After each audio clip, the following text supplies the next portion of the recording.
What if you had an amazing experience and you were really aware and present and in the moment, and it felt amazing, and you felt like as if you got it. You felt like there was no more seeking. You were in the moment, and that was it. And then after the experience, you cannot get back to how that felt.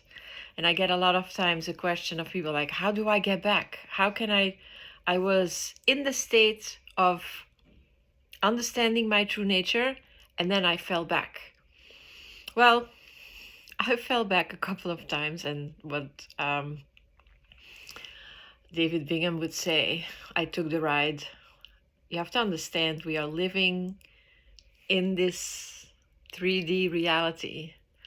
And even though we're not our body, we're not our mind, we're not our thoughts, we are programmed a certain way, and the mind is really, really strong.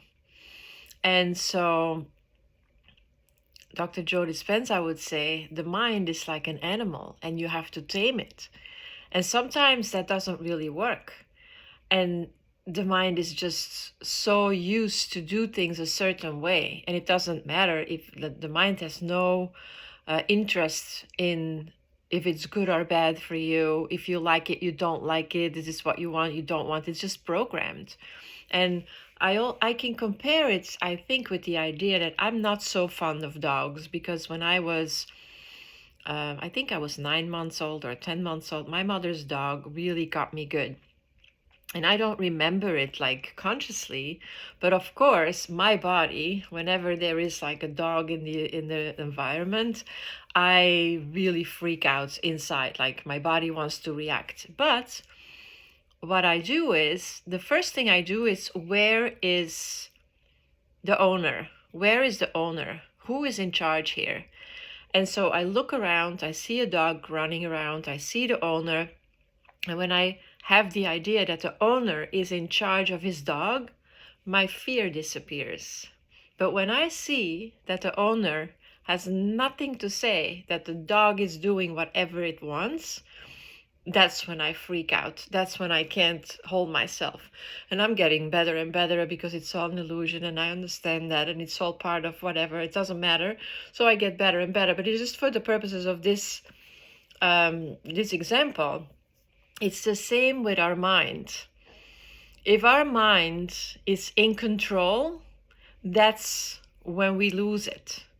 But when we, the infinite being, are in control, that's when we can get to the point of one, nothing else. And that's when we are in the moment, present, and that's when the bliss is there. So when you lose the bliss and you start looking for that, that means that you live in the past. Like me, I live in the past. When the dog comes, my reaction goes immediately to the past. That's how I am programmed. That's how I'm trained. When I take myself to the present moment and I see what's going on, then from there, I can just let go of the fear. So it's the same thing. When you had a moment of enlightenment and you feel like you want to get back. Like I heard the story the other day. Somebody told me I had such an amazing experience and I felt like the energy flowing and it felt so good and it was amazing. And now since that moment, the only thing I can think about is I want this back. But if you want that back, you're never gonna find it because it's gone. It's in the past. It's not the now. The only thing you can do is be in the now so that the new experience can come, because whatever was gone is gone. It's never gonna come back.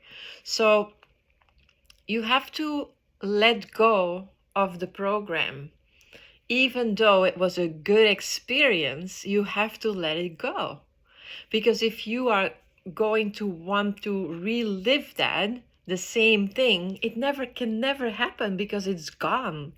It's not there anymore. It's gone. You can only be in the moment. So the minute you are longing for something that is in the past, you can never have the same experience. It can never happen. So I hope this makes sense, and I hope that it allows you to understand that seeking for something in the future or wanting something that you already had from the past again in the now, that you can only get to a point of a different similar experience when you stay in the now, when you're aware of your, like, when you're aware of the nothingness. And that's when the bliss comes. And that's when you are not living your program. That's when you tame the dog, when you tame the horse, like Dr. Joe would say. You just have to tame the animal. Taming the animal, of course, could be like you can make a misinterpretation of it. It's like as if you have to tame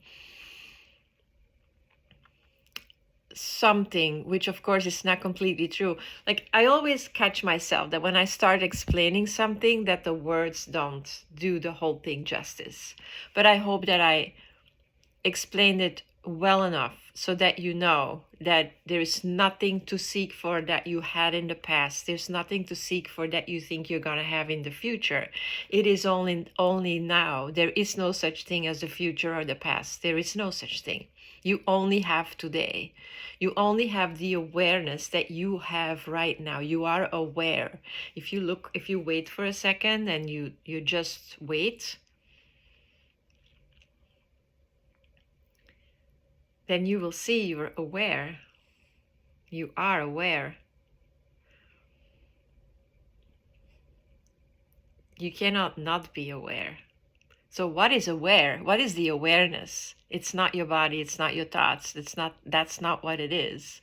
You just use your body, you use your thoughts to be here, to have this experience. But it's not what you are.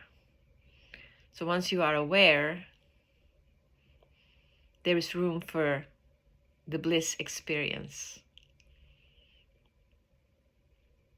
Let me know if this makes sense, guys. Post it down here in the comments. Would love to hear what you have to say about this. And if you have questions and you want me to give my 2 cents on that, how it feels for me, then just let me know. Because, there are many teachers out there. I don't think I'm a teacher, absolutely not. But what I can do is I can share my experience, the way I look at it, the way I see it.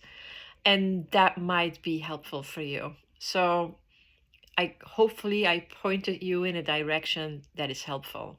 Have a wonderful day, you guys. Bye.